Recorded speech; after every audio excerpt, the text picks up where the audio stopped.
We have so many stories to tell about this wonderful historic studio here at the Ports of Call Village in San Pedro, California, LA Radio Studio. And the theme of the conversation as we continue the final broadcast from LA Radio Studio, leaving on our terms, because it's no small job dismantling the equipment in the studio, the professional soundproof windows and the doors, and who knows what else goes into this. I certainly don't. I just talk into the microphone. Somebody had to build this. I just know it's a beautiful studio with a magnificent history, and it should be preserved, along with Ports of Call Restaurant. We share the same owner, Jamie Wilson, who was on my show last week, PhilHulettandFriends.com. If you'd like to search the words, "The End is Near," that episode will come up. It'll pop right up. And while speaking with Jamie, I heard a lot of moving parts in the scenario of the redevelopment of this shopping district, and I have several more questions to ask. And with answers, presumably, is the Los Angeles County Supervisor in the 4th District, which includes the harbor area, as well as the beautiful Palos Verdes Peninsula, even Catalina Island. Supervisor Janice Hahn, welcome to LA Radio Studio. Thank you. It's good to be here. Yeah, pleasure to talk to you again. I'm sure we spoke several times back in my KFWB days. KFWB. Now, right? That's a blast from the past. You were on a few times. And I talk was. about a blast from the past. I mean, you're a South Bay girl, aren't you? I am. So born and raised. So the Ports of Call Village must hold fond memories for Fond memories. In fact, I think I had one of my first kisses. Oh, really? There was an Italian restaurant at Ports of Call Village that I was only 18 years old, and And from there, did you go to the candy store? Yes, of course. Yes, you could not come down here without stopping in the candy store. No, my dad was a Navy man, so he would bring us all down here because the Pacific Fleet actually used to be docked down here in the main channel. So you could see all those gray Navy ships, and he thought that was a lot of fun to show his kids some of those ships. So right. I've been coming down. I used to cross over to Terminal Island on the ferry before the Vincent Thomas Bridge was built. Wow. So you would drive your car through the building, which is now the Maritime Museum, and I think it was probably a nickel or something, and then you would ride your car across to Terminal Island. So many great memories. Yeah. Yeah, and by the way, what brings you to Ports of Call Village today? Were you in the area for some other business? Well, I do have an office in San Pedro Yes. as a county supervisor, so I'm always around here. I hang out here a lot. Yeah, it's a great place to hang out. And I wonder if it will continue to be as such. I want to get to your outlook on what's happening here at Ports of Call Village in a broader sense, not so much focusing on this studio. That would be selfish of us, but so many people are impacted. So the basic question is, what's your position on the project, the San Pedro Public Market? Well, when I was a city councilwoman from 2001 to 2011, I also thought a lot about sort of revitalizing the whole Ports of Call area. I always feel like we have the most amazing main channel. It's been dubbed instant entertainment. We have the cargo ships, the tugboats, the fireboats, the cruise ships. Yeah. It's really a lot of entertainment. But a lot of people felt like maybe we needed to add a little more love to the Ports of Call Village to sort of revitalize it and bring it a little more modern. Yeah. But my idea was always to try to create a boardwalk sort of in front of the village so people could actually walk along the water. That was my plan. And I never envisioned closing down these places, these restaurants that hold so many dear memories for so many people. And character. And character. I always said, we're not San Diego, we're not Oakland, we're not San Francisco.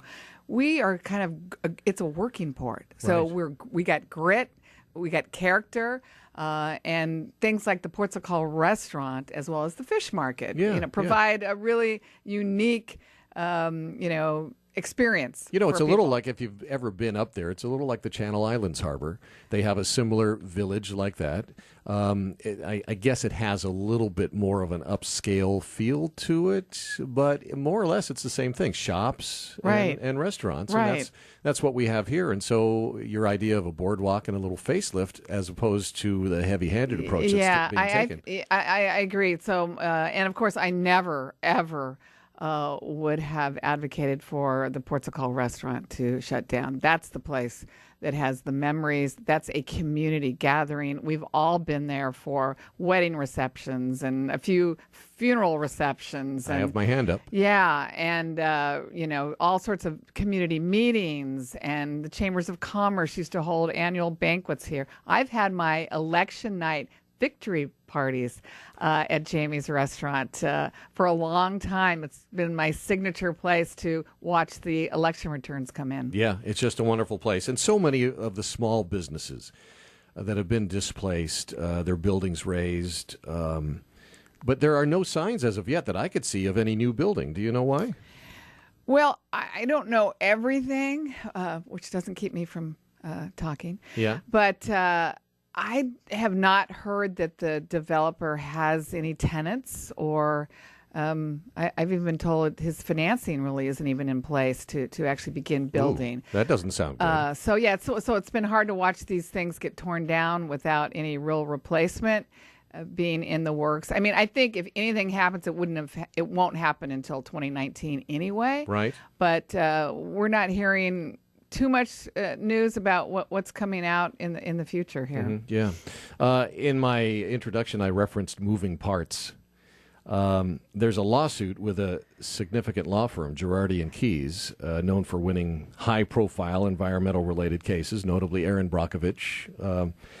They're representing a claim that the development will disrupt the nesting habits of migratory seabirds, snowy white egrets, among others, I believe, which inhabit the trees. In fact, if you walk down our stairs from our studio here, about 25 yards over, there's a tree filled with those birds. That law firm, best of my knowledge, doesn't lose, and if they're gonna, it'll take 15 years. That sounds like the developer would get a little fatigued and maybe annoyed and, who knows, pack up and leave. And it would be a shame on so many notes because of all the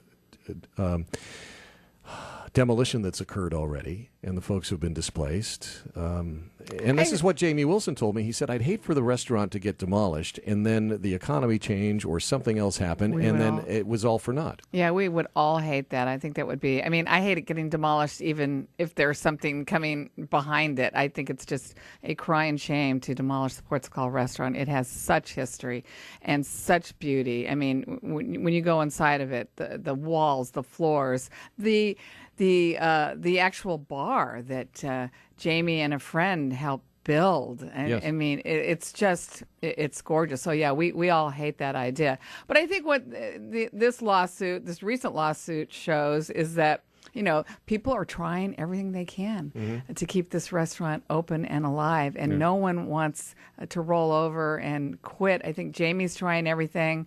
Well, I have some breaking news on that point on what Jamie's doing. You may or may not be aware of this. I'll just tell you. An emergency hearing was held this morning in which a judge was asked for a temporary restraining order to stop the pending eviction of the Ports o' Call restaurant. The legal move is part of a bankruptcy filing by San Pedro Waterfront, LLC, that's Jamie's company, which owns Ports o' Call restaurant, and argues that creditors will not be paid if the restaurant is forced to shut down within days. And without the injunction, the court papers state owners will be unable to stay in business, pursue reorganization under Chapter 11, or satisfy its creditors' claims in a fair and equitable manner. So the business is asking the U.S. bankruptcy judge by the name of Robert Kwan at a hearing in downtown Los Angeles to grant a motion that would keep the restaurant open through January 11th of next year. During that time, the restaurant would continue to pay rent to the Port of Los Angeles. So there's a win-win and, a big loss for the developer, I suppose, and for the Port of, the port gets some money, but... Well, again, this is one more attempt. And again, Jamie Wilson is the best proprietor around, and he takes such good care of his employees. two of my nieces and nephews have worked for him. I mean, we know so many people who Jamie has opened up his doors to allow to work here, and he doesn't want to leave them in the lurch. So this is just one more attempt. We're trying everything. I'm willing to chain myself in front of the bulldozer when it comes. Wait a minute. You heard that here. That's right. That would be great. I'll join you. Join me. Join me. Yeah, I just can't bear to think about this beautiful restaurant being bulldozed again for what? Yeah. I think you can have it all. I'm one of those people. You can have it all. You can have a revitalized waterfront, and you can keep Ports of Call restaurant as well. It could all have worked together. I think we were always just trying to tell the port, look. Again, there's nothing going to happen here anyway till 2019. Let Jamie stay open until at least the end of the year. He's still got weddings. Yeah. He's got probably some holiday events that are there, some Thanksgiving events, the Sunday brunch. People come from all over for this Sunday brunch. And they love it. Let's just let him stay open a little bit longer, and then we'll see what happens. Well, I've got the T-shirt concession that says, I was chained to a door with Supervisor Janice Hahn. I love it. I'm going to do it. All right. A pleasure to see you. Thank you so much for your support. We're hoping for the best outcome. We are hoping for the best. With what we're left with. Yeah, it's an iconic restaurant, and Jamie has a heart of gold, and we should all still try to do everything we can to keep this restaurant open. Thank you for your hard work and your support, and for visiting this historic studio. It's beautiful. Thank you so much.